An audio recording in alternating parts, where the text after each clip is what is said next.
नमस्कार, times of Swaraj में आप सबों का स्वागत है। मैं हूं संतोष सिंह और आज हम टाइम्स ऑफ स्वराज में बात कर रहे हैं कि शिक्षा की बहाली में कितने बड़े स्तर पर दगाबाजी हुआ है, इसका शायद आपको अंदाजा नहीं होगा। और हमें तो ये देखकर हैरान है कि ये दगाबाजी अपने ही बच्चों के साथ क्यों की सरकार। अरे खुलकर कहते, अरे संख्या दिखाने से आपको वोट मिलता है, ये अलग बात है।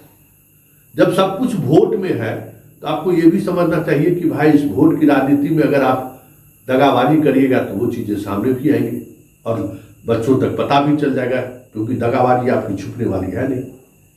देखिए किस तरीके से आप याद करिए, आपको पहले दिन से कह रहे थे, आपको भले भरोसा था हमें अतुल प्रसाद और आनंद किशोर पर तो कभी भरोसा रहा ही नहीं, क्योंकि दोनों के कामकाज की शैली को हमने बहुत करीब से देखा है और हमने देखा है कि किस तरीके से ये लोग होशियारी करते हैं, चालाकी करते हैं और इनको लगता क्या है कि ये चालाकी कोई पकड़ ही नहीं सकता है।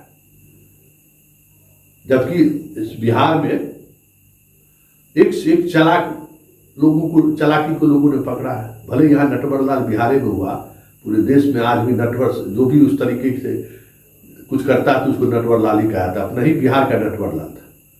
तो बताइए, नटवरलाल पूरा देश दुनिया को चुना लगाने वाला आदमी, उसको बिहार के बच्चों के साथ आप कैसे चुना लगा दीजिए? पकड़ा ही जाइएगा। तो जरा देखिए, खेला देखिए, दगाबाजी देखिए। इन लोग एक एक क्रम बाद समझिए कि हम लगातार अभी इसी पर लगे हुए हैं।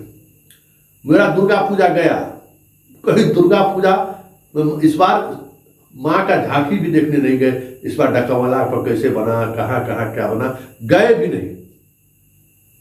मतलब पूरी तौर पर शिक्षक बहाली में किस तरीके से खेल हुआ है, किस तरीके से बिहार के बच्चों के साथ दगाबाजी हुई है, इसी के अध्ययन और साक्ष्य कलेक्शन में ही, संकलन में ही मेरा पूरा दुर्गा जी का समय बीत गया। आज देखिए ना, सब मिलकर जैसो गांधी मैदान में रावण को जला रहा है। क्या कहते हैं लोग, बुराइयों पर अच्छाई की जीत। पता नहीं इन लोगों का बुराई कब काहे नहीं मरता है भाई।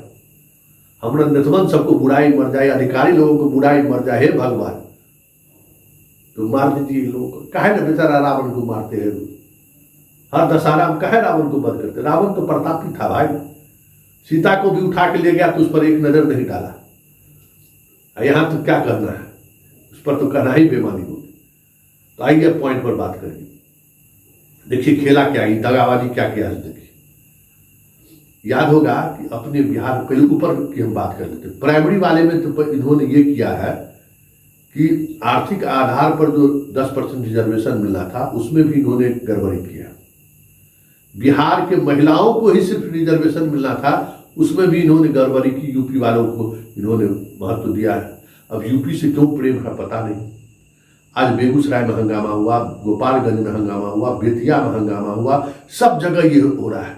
बेचारी वहाँ यूपी का भी लड़का लड़की सब रात भर उसी काउंसलिंग सेंटर पर सो रहा है कि टोकन हमको सबसे पहले मिल जाएगा। बताइए क्या अराजक स्थिति है भाई। इस अराजकता के लिए देखिए कि पाठक कहीं से माफी योग्य है। ये अराजकता है। रात भर बच्चा, लड़की, महिला, बताइए अपना परिवार के साथ कैसे, कहाँ वॉशरूम जाती है, कैसे, मतलब भेड़ बकरी बना के रख दिया भाई। एकदम भेड़ बकरी की तरह व्यवहार इन लोगों के साथ किया। शिक्षक बनाने चले वो किए, उसमें पूरा खेला कर दिए लोगों ने। हाई स्कूल का खेला देखिए, जब आपको बाहर वैकेंसी थी, आप लिखे वैकेंसी का रिजल्ट आने के बाद दिए कि हमारा सीट खाली रह गया, उपयुक्त लड़के नहीं मिला। बहुत सही बात है, उपयुक्त लड़का आपको नहीं मिला। पूरे देश में चर्चा हुआ कि बिहार में हिंदी पढ़ने वाला बच्चा नहीं है, बिहार में फिजिक्स पढ़ने वाला बच्चा नहीं, बिहार में साइंस पढ़ने वाला बच्चा नहीं, बिहार में मैथ पढ़ने वाला बच्चा नहीं है, क्योंकि वहाँ इन विषयों का शिक्षक ही बहाल नहीं हुआ। कहाँ दगाबाजी किया है देखो, गौर से देखिए। 2011 में STET हुआ था, ठीक ना। 2000 STET जो 11 हुआ, 22 तक ये लोग बहाल किया है। समझे, छठा चरण, धीरे धीरे सबको बहाल कर दिया। तो STET पास वाला कहाँ बहाल हुआ? 10th और 12th में बहाल हुआ। 2019 में जो एसटीईटी पास किया था उसको एक को भी नौकरी लोगों ने नहीं दिया। अभी भी मामला हाई कोर्ट में चल रहा है कि फिजिक्स वाले ने कितना गलत क्वेश्चन पूछे। गलत क्वेश्चन पूछना तो लगता है आयोग का जन्मसिद्ध अधिकार है, चाहे वो बीपीएससी हो चाहे बिहार विद्यालय परीक्षा सब। हम गलत सवाल पूछे भाई कैसे? हम तो कभी आज तक अपने जीवन में परीक्षा इतना दिए, गलत सवाल का तो सवाल ही नहीं है। तो गलत सवाल पूछ दिए तो फंस गए। मामला हाई कोर्ट में चल रहा है। तो 2019 में जो एसटीईटी हुआ उसमें एक भी लड़कियों का जो कम्पीट किया उसकी बहाली नहीं। ठीक है, अभी आप वैकेंसी निकालें, उस वैकेंसी में 2019 वाले को आपने एलिजिबल माना, लेकिन 2011 से लेके जो 2022 तक जो 10th और 12th में जितने नियोजित शिक्षक बहाल हुए थे वो सारे एप्लीकेंट हो गए।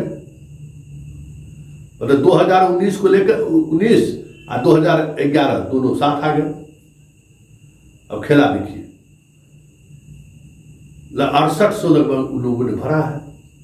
कुछ प्राइमरी से ग्रेजुएशन लेवल पर या ऊपर लेवल पर वो आए हैं, ये अलग बात है, वो भी एसटीईटी पास होने पर ही। लेकिन बाकी लोग जो है 70% वही नियोजित शिक्षक आ गए ऊपर, बीपीएससी वाले में भी जो 2011 में कंप्लीट किए थे। तब बता वैकेंसी कितना, तो वो लोग आ गए ना। उन लोगों का मेरिट लिस्ट जब जारी होगा तो पता चलेगा कि कितना बड़ा खेला हुआ है। कि एक रणनीति के तहत जो भी नियोजित शिक्षक ने फॉर्म भरा उसके कट ऑफ मार्क्स के साथ किस तरीके से खेला हुआ है, उसकी वानगी आप जारी कीजिए कट ऑफ मार्क्स, तब समझ में आ जाएगा। 2011 वाले जितने बहाल हुए थे सो फिर से बीपीएससी में बहाल हो गए, चले गए उन लोग। जो बहाली का रेशियो है 68,000 में फॉर्म भरा था, लगभग 50,000 बहाल हो गए। ऊपर बहाली कितनी थी? 2019 में जितने टीडी पास किए अब दे रहे हैं तो भाई जिसको 50% भी मार्क्स आया है, मतलब 120 में जिसको 50 नंबर है, आर्थिक आधार पर पिछड़े वाले कैटेगरी में आता है, फिर भी उसका नहीं हुआ। तो भाई उसका कट ऑफ मार्क्स कितना गया ये तो जारी कीजिए। और जब आपको नियोजित शिक्षकों से ही भरना था वो तो पद खाली हो गया, 48,000 तो पद खाली हो गया ना। तो आप नहीं हम लोग के यहाँ इस कोटि का धान उस कोटि का धान इस कोटि बदलते रहिए, खाली आप धान बदल दिए, इधर से इधर उधर से उधर, वैकेंसी तो रही गया आपका।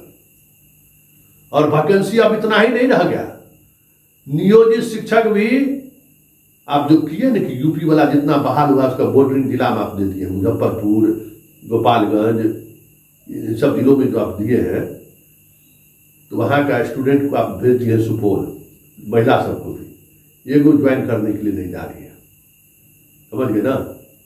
तो वहाँ भी पूरा का पूरा आपका वैकेंसी जो आप दावा कर रहे थे वो वैकेंसी खाली रह जाएगी। अरे आपको मान लीजिए 85,000 बहाल करना था, तमाम नियोजित शिक्षकों को ही अगर बहाल करना था तो उस तरीके से आप निकालते। हम इतना नियोजित शिक्षक को जो है इस तरीके से परीक्षा ले रहे हैं, जो अभी जो निकाले हैं कि वरिष्ठ शिक्षक घोषित करिएगा नियमावली के साथ, उन लोगों को बीपीएससी के ही तरीके से ले, जो परीक्षा बीपीएससी लिया है। अब आप इसका 3 गो परीक्षा लीजिएगा तो इसको बनाइएगा राजपत्रित। तो ये खेला करने की क्या जरूरत है? जब उसमें मेरिट में आया तो उतना सीट आप जो ले लीजिए। अब तो सब स्कूल खाली रह जाएगा आपका। और बहाली की प्रक्रिया क्या रखा आपने, किस तरीके से अपॉइंटमेंट, अभी क्यों न्यू नोटिस निकालना पड़ा कि 15/11 के बाद जो है सो फिर हम जारी करेंगे? ये क्यों हो रहा है? तो ये सारी चीजों पर जब आप गौर करिएगा तो आपको लगेगा कि यहाँ यही लोग बिहार के बच्चों के साथ दगाबाजी किया है, धोखा दिया है संख्या दिखाने के लिए। अरे भाई 10,000 बहाली कम बहाली थोड़ी है भाई, इससे पूरे देश में नहीं बहाली हो रहा है। बिहार 50,000 नए शिक्षकों की बहाली कर रहा है। ये इसको आप लीजिए ना कि कितनी बड़ी बहाली बिहार सरकार ने किया है। इस संख्या 1,70,000 गिनाने का क्या मतलब है? और उस गिनाने के चक्कर में सारी बहाली की प्रक्रिया आपकी हाई कोर्ट और सुप्रीम कोर्ट में मामला जाएगा, तब जगहसाई होगी। जब जो खेला आप लोगों ने किया है तो जगहसाई होगा ना, मामला फंसेगा। अब तो हो गया कि 15/11 तक जब प्रतीक्षा सूची की बहाली होगी तो वैकेंसी तो नहीं निकलेगा, आप निकाल दीजिए। अरे भाई नेता बोल रहा है तो आप निकाल दीजिए। लेकिन ये बहाली प्रक्रिया से सारी ऐसी चीजें सामने आ गई है कि किस तरीके से एक रणनीति के तहत बिहार के यूथ के साथ इन लोगों ने दगाबाजी